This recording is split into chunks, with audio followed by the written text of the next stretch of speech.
छात्रों, हम आपके लिए आरआरबी एनटीपीसी से क्लास लेकर आए हैं सामान्य अध्ययन की।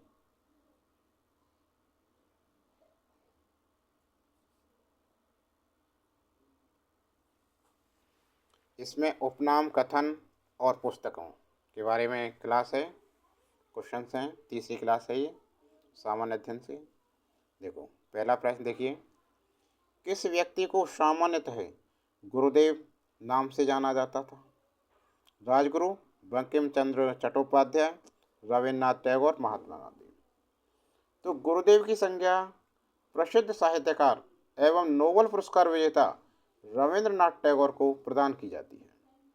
वर्ष 1901 में उन्होंने शांति निकेतन में एक विद्यालय प्रारंभ किया, जो वर्ष 1918 में विश्व भारती नाम से विश्वविख्यात विश्वविद्यालय में परिवर्तित हो गया।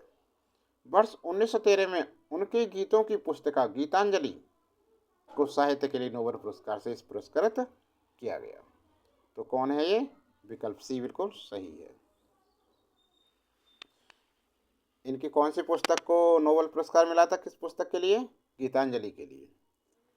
अगला प्रश्न, प्रश्न 2 देखिए क्या है। वह औरत कौन है जिसने स्वतंत्रता के लिए लड़ने के लिए भारतीय महिलाओं की जागृति में एक महत्वपूर्ण भूमिका निभाई और उन्हें भारत की कोकिला के नाम से भी जाना जाता है? विजयलक्ष्मी पंडित, दुर्गाबाई देशमुख, सरोजिनी नायडू, मैडम भीकाजी कामा। तो सरोजिनी नायडू प्रख्यात कवयित्री और राष्ट्रवादी नेत्री थी। वर्ष 1925 में कानपुर में हुए भारतीय राष्ट्रीय कांग्रेस के 40वें वार्षिक अधिवेशन में वे कांग्रेस की प्रथम भारतीय महिला अध्यक्ष बनी। इन्हें भारत कोकिला कहकर सम्मानित किया गया। डायरी लेखन, नाटक, उपन्यास आदि सभी विधाओं में उन्होंने रचनाएं की। यदि ऐसा क्वेश्चन आता है कि वह कौन है जिनसे ने स्वतंत्रता के लिए लड़ने के लिए भारतीय महिलाओं की जागृति में एक महत्वपूर्ण भूमिका निभाई और उन्हें भारत की कोकिला के नाम से भी जाना जाता है, सरोजिनी नायडू। विकल्प सी सही है। और क्वेश्चन आ जाए कि कांग्रेस की प्रथम महिला अध्यक्ष कौन थी, तो वो भी कौन थी? सरोजिनी नायडू। ठीक है ना। अगला प्रश्न, हिंद स्वराज के लेखक कौन थे? वीडियो ठीक है। हिंद स्वराज के लेखक कौन थे? ए जवाहरलाल नेहरू, बी आर अम्बेडकर, सी बाल गंगाधर तिलक, डी महात्मा गांधी। तो हिंदी स्वराज महात्मा गांधी की रचना है। किसकी है? महात्मा गांधी की रचना। विकल्प डी सही आंसर है। इसकी रचना वर्ष 1909 में इंग्लैंड से दक्षिण अफ्रीका की अपनी यात्रा के दौरान गांधी जी ने पानी के जहाज पर की थी। यह सर्वप्रथम इंडियन ओपिनियन में प्रकाशित हुई थी। अगला प्रश्न, फ्रंटियर गांधी के नाम से किसे बुलाया जाता है? फ्रंटियर गांधी के नाम से किसे बुलाया जाता है? महात्मा गांधी, खान अब्दुल गफ्फार खान, सी राजगोपालाचारी, डी लाला लाजपत राय। तो ये फ्रंटियर गांधी के नाम से जाना जाता है किसे? खान अब्दुल गफ्फार खान। विकल्प बी बिल्कुल सही आंसर है। ब्रिटिश भारत के भूतपूर्व उत्तर पश्चिमी सीमा प्रांत के पेशावर जिले अब पाकिस्तान में है कि एक गांव में जन्मे अब्दुल गफ्फार खां सामान्यतः सीमांत गांधी, फ्रंटियर गांधी, बादशाह खां, फक्रे अफगान आदि नामों से जाने जाते हैं। इन्हें वर्ष 1987 में भारत रत्न की उपाधि से सम्मानित किया गया था। अगला प्रश्न, किस व्यक्ति को बादशाह खान के नाम से जाना जाता था? मोहम्मद अली जिन्ना, अब्दुल कलाम आज़ाद, खान अब्दुल गफ्फार खान, खान अब्दुल वली खान। तो बादशाह खान से जाना जाता था खान अब्दुल गफ्फार खां। विकल्प सी बिल्कुल सही आंसर है। खान अब्दुल गफ्फार खां को बादशाह खान के नाम से जाना जाता था। अगला प्रश्न, लेडी विद द लैंप के नाम से किसे जाना जाता था? Madam Cama, Florence Nightingale, Sarojini Naidu, Annie Besant. तो ये जाना जाता था फ्लोरेंस नाइटिंगेल। विकल्प बी हमारा सही आंसर है। फ्लोरेंस नाइटिंगेल को आधुनिक नर्सिंग आंदोलन का जनक माना जाता है। दया व सेवा की प्रतिभूति Florence Nightingale the lady with the lamp, दीपक वाली महिला के नाम से प्रसिद्ध है। अगला प्रश्न नंबर 7 देखिए ध्यान से। ऐसे जियो, ऐसे जियो जैसे कि यह आपका आखिरी दिन है। ऐसे जियो जैसे कि ये आपका आखिरी दिन है। ऐसे सीखो कि आप हमेशा जीवित रहेंगे। यह शब्द किसके द्वारा कहे गए हैं? महात्मा गांधी, पंडित जवाहरलाल नेहरू, एपीजे अब्दुल कलाम, चाणक्य। तो ये कहा है महात्मा गांधी ने। विकल्प ए सही है।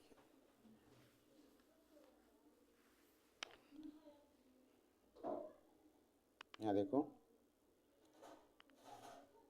Live live as if you were to die tomorrow,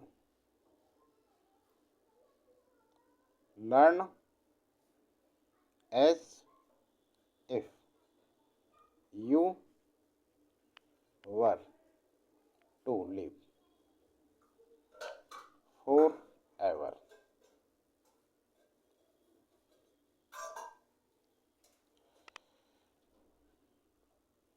ऐसे जियो जैसे, इसी का हिंदी अनुवाद है ये कि यह आपका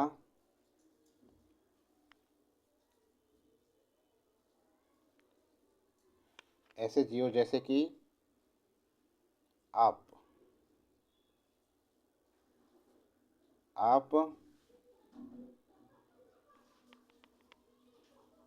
कल तक ही जीवित रहने वाले हैं। सीखें ऐसे मानो आप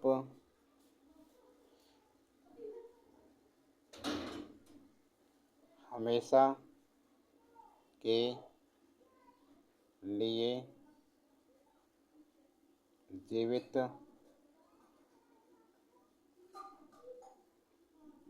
रहने वाले हैं। ये किसने कहा था? महात्मा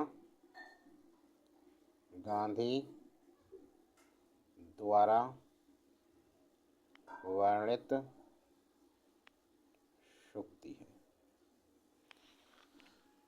कि live as if you were to die to tomorrow learn as if you were to live तो फॉर एवर। ऐसे जियो जैसे कि कल तक ही जीवित रहने वाले हैं। सीखो ऐसे मानो आप हमेशा के लिए जीवित रहने वाले हैं। अगला प्रश्न है, सहिष्णुता के अभ्यास में उसका दुश्मन ही उसका सबसे अच्छा शिक्षक होता है। In practice of tolerance one's enemy is the best teacher. यह शब्द किसने कही थी? Gautam Buddha, Mahatma Gandhi, Barack Obama, Dalai Lama. तो सहिष्णुता के अभ्यास में उसका दुश्मन ही उसका सबसे अच्छा शिक्षक होता है। In practice of tolerance one's enemy is the best teachers. यह शब्द तिब्बती धर्मगुरु दलाई लामा द्वारा कही गई एक सूक्ति है। तो विकल्प डी हमारा बिल्कुल सही आंसर होगा। अगला प्रश्न, भारत के राष्ट्रीय प्रतिष्ठा की रचयिता थी डॉट डॉट रविंद्रनाथ टैगोर, बंकिम चंद्र चटर्जी, पिंडी मारी वेंकट सुब्बाराव, पिंगली वेंकैया। कौन थे, जल्दी से बताओ इसका आंसर। तो ये थे पिंडी मारी वेंकट सुब्बा राय। विकल्प सी इसका सही आंसर है। भारत का राष्ट्रीय शपथ भारत गणराज्य की प्रतिष्ठा की शपथ है। विशेष रूप से गणतंत्र दिवस एवं स्वतंत्रता दिवस के अवसर पर सार्वजनिक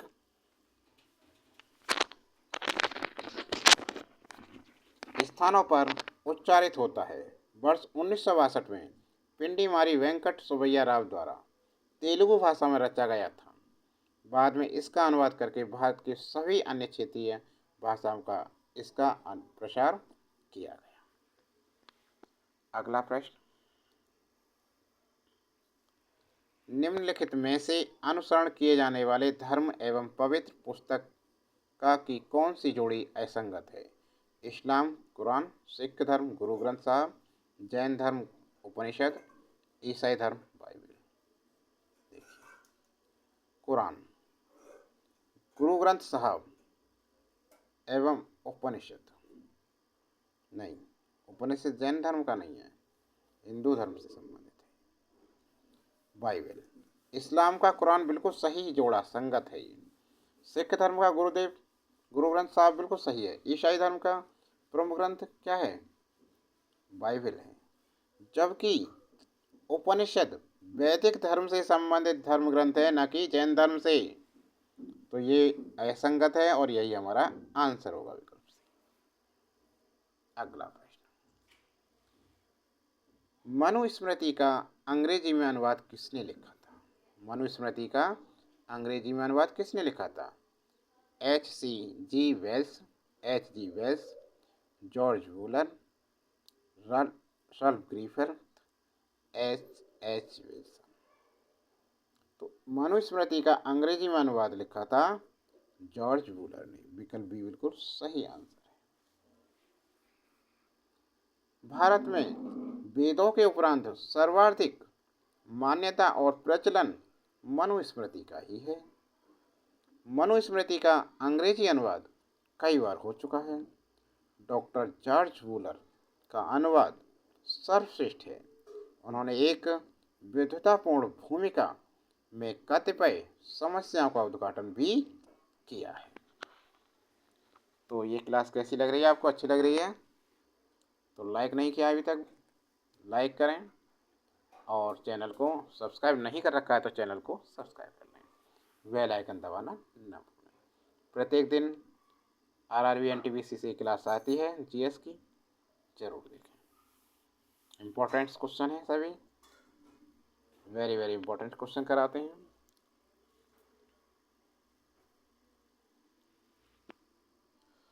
और इसका विस्तृत पूरा सिलेबस देखने के लिए चैनल की प्लेलिस्ट में जाएं, वहाँ पर पूरा सिलेबस करा रखा है।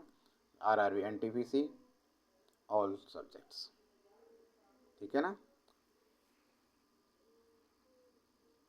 सोच क्या रहे हैं, अभी तक चैनल को सब्सक्राइब नहीं किया तो भाई चैनल को सब्सक्राइब करें।